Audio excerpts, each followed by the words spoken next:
Custom paint and decals for Lionel passenger cars on this episode of Toy Train Tips and Tricks. Hello again, this is Mike, and today's episode began many months ago with a listing in our local Facebook marketplace. It was an assortment of Lionel O27 streamlined passenger cars from Postwar to modern that had all been custom painted into a green and black scheme with no lettering.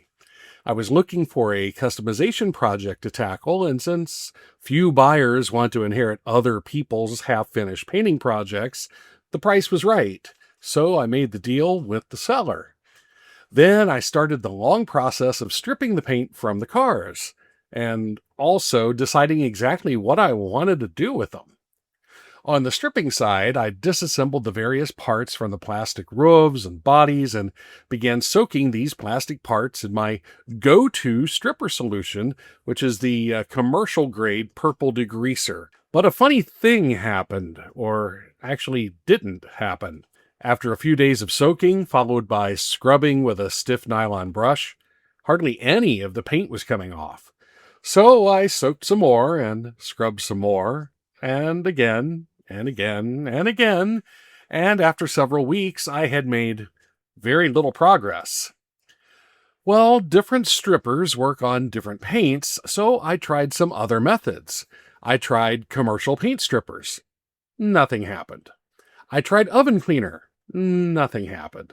I tried brake fluid. Nothing happened. I tried isopropyl alcohol. Nothing happened. Months had now passed, and the green and black paint stubbornly held on to most of the cars. Finally, out of desperation, I tried one more thing, lacquer thinner, and it worked. But there is a big caution with this. Lacquer thinner is very, very strong, and yes, it will attack the paint to peel it.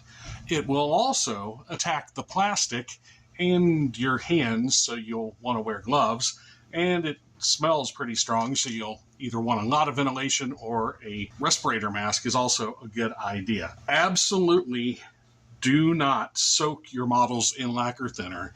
It will attack the plastic. I recommend only use this if nothing else works. And so here's what I did. Instead of soaking the model, I soaked instead a rag. I would soak it in the lacquer thinner and then work a very, very small area, maybe a square inch at a time, for about 60 to 90 seconds, and it would start to loosen up the paint, and then immediately I would take it and do a cold water rinse to get the solvent off, and then come back and then work another small area, another small area, another small area. Because if you leave it on there too long, you can cause permanent damage to the plastic. So again, this does work on those paints that nothing else seems to work on, but only use this as a last resort and use it very, very carefully. Then it was back to the question of how to decorate the cars.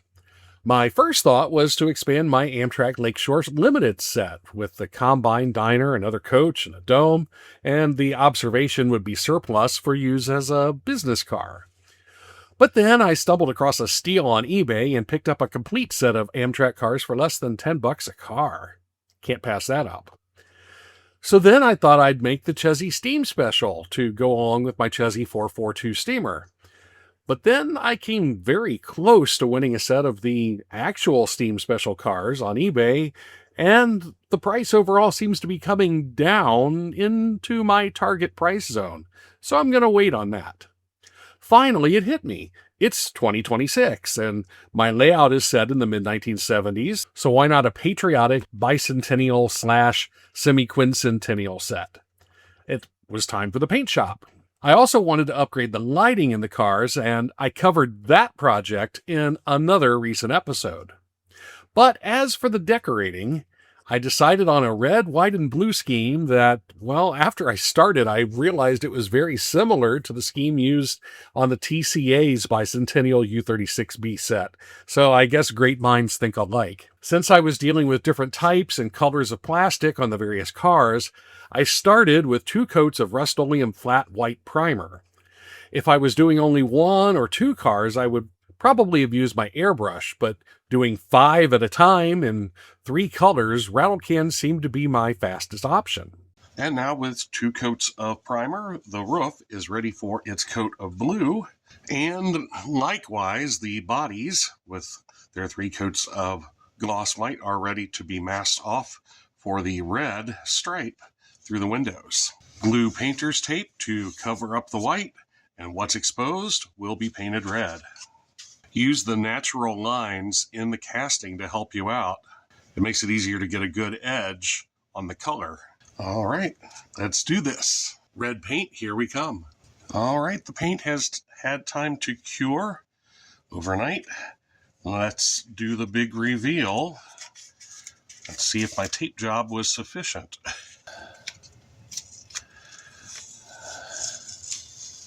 Got a few spots I'm going to need to touch up with a brush where it leaked underneath, but for the most part, I'm in pretty good shape. When complete, it's not the right roof, but when complete, it'll look something like that. When I removed the tape in the morning, the cars looked pretty good, but there were a few leaks under the tape that I needed to touch up. So my plan was to spray a little bit of the gloss white in a cup and use a brush to cover the red drips. However, if the red was not fully cured, the solvent in the white paint would reactivate the red, and I would end up with pink marks on my cars. So again, I put 4 of the cars that needed the most touch-up work back in the curing station and ran a cycle. But this is where disaster struck. Somehow, the curing station setting had been reset, and the cars were not baked at 60 degrees Celsius, but instead at 80 degrees Celsius. Of course, this was catastrophic, as the cars were melted beyond repair when the cycle finished. While I was heartbroken at the loss of my fleet, I nevertheless still had an observation car in good condition ready for lettering. One of the reasons I chose a white body for the cars was that it would make custom decaling much easier. I went into my graphics program, Canva, and selected an appropriate font for my lettering and adjusted the size for placement on the car. I also found a Liberty Bell and a U.S. flag graphic to add for the patriotic themes. Before printing my decal sheets, I did some test prints in draft mode just to double check the sizes. And surprisingly, my graphics, which were a sheer guess as to the size, were spot on. I like the size. This is going to fit just perfectly. And I think the placement looks good on the cars. This is what I'm going to have. I printed on the sheet of decal paper. Now I'm going to let the ink thoroughly dry before I spray the sealer on. If you do it too soon, the ink will spread out and smear when you apply the sealer.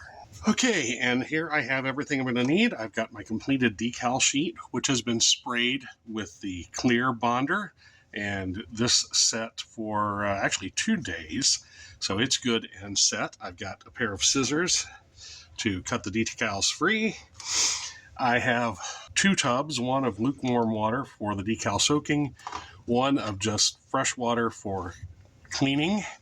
I have some cotton swabs. I have my micro set and my micro saw to set the decals. I have a tool to help position and a good set of tweezers and 2 clean brushes, one for the micro set and one for the micro saw. So let's dive in. I'm going to start with this lettering across the top. So first I'm going to cut it free. And yes, I printed an extra of each of the graphics just in case I did something wrong. So we're going to get in here and we're going to cut it as close, reasonably close. Not so close that you're cutting into the ink, but otherwise pretty close to your design. The less you have left over, the less shininess you're going to have to hide. And then we've got our micro set.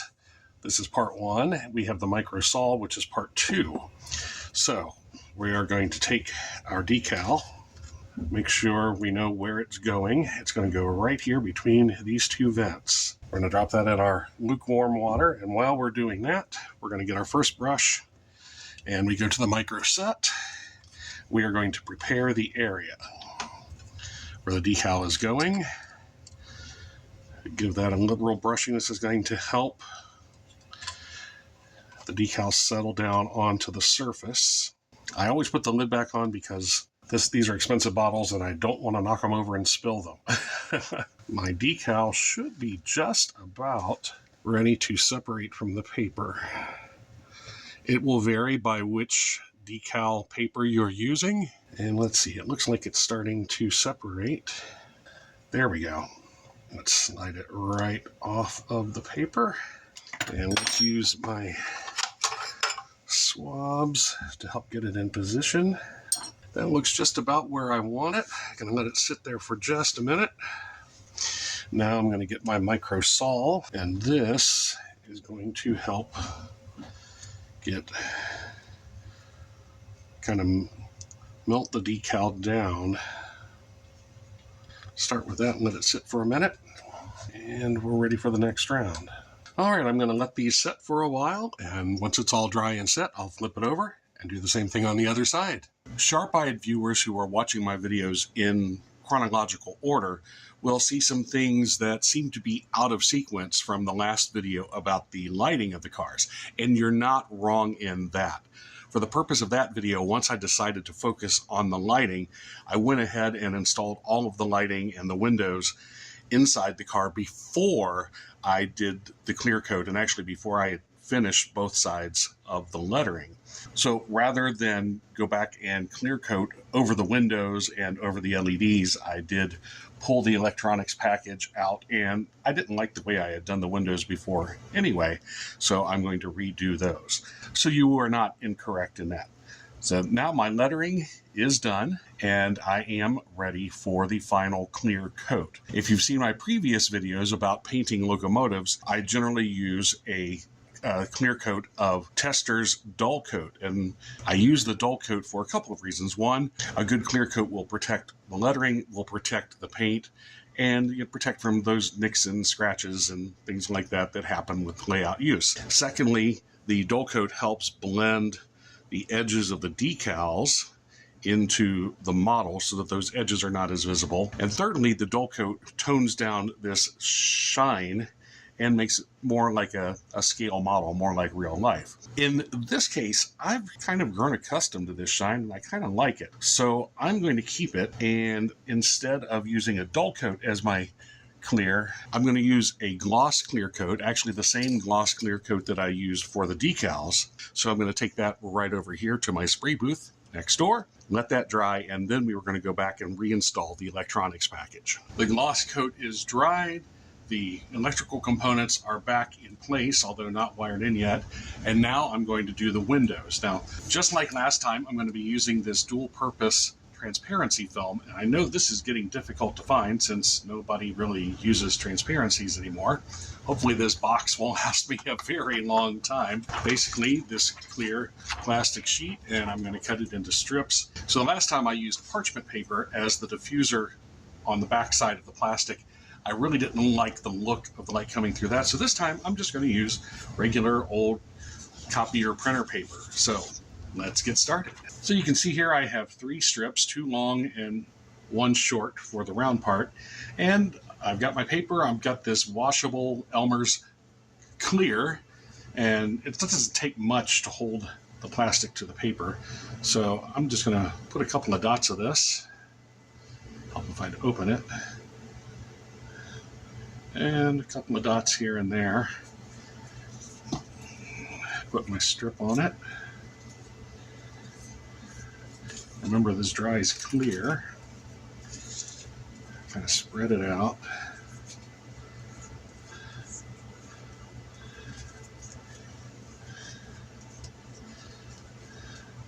And then when it dries, I will cut it out as one sheet.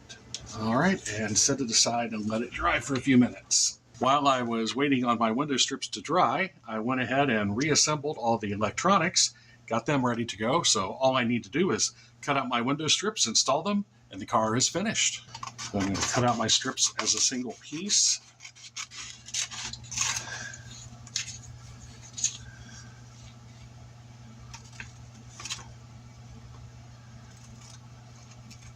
For the windows, I really like this clear silicone stuff. It dries clear, and if I ever change my mind and want to take the stuff off, it is removable.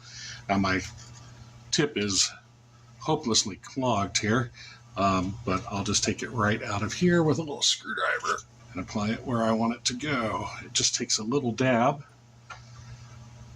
in a couple of places, like there, there, there. Watch out for the wires. There. Shiny side out and go underneath our LED wires here. Behind the clips. And good. Shiny side out. Go under the wires.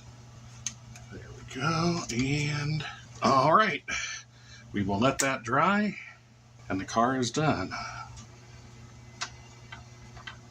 And as for the melted cars, well, they're not a complete loss. Not only do I still have the roofs and trucks and couplers and such, but if I cannot find a cheap set of replacement shells for my purchase, I can now print replacements using my Tripo 3D software and a 3D printer. Here's my proof of concept model in my Cura slicer, ready to transfer to my Ender 3 for printing. I'm sure I'll need to make a few tweaks before I print the finished project, and that will be the subject of another upcoming episode. And I hope this video has inspired you to give custom decoration a try. Whether it's for the bicentennial, the semiquincentennial, or just whatever. So keep the trains running, and we'll catch you next time with more toy train tips and tricks.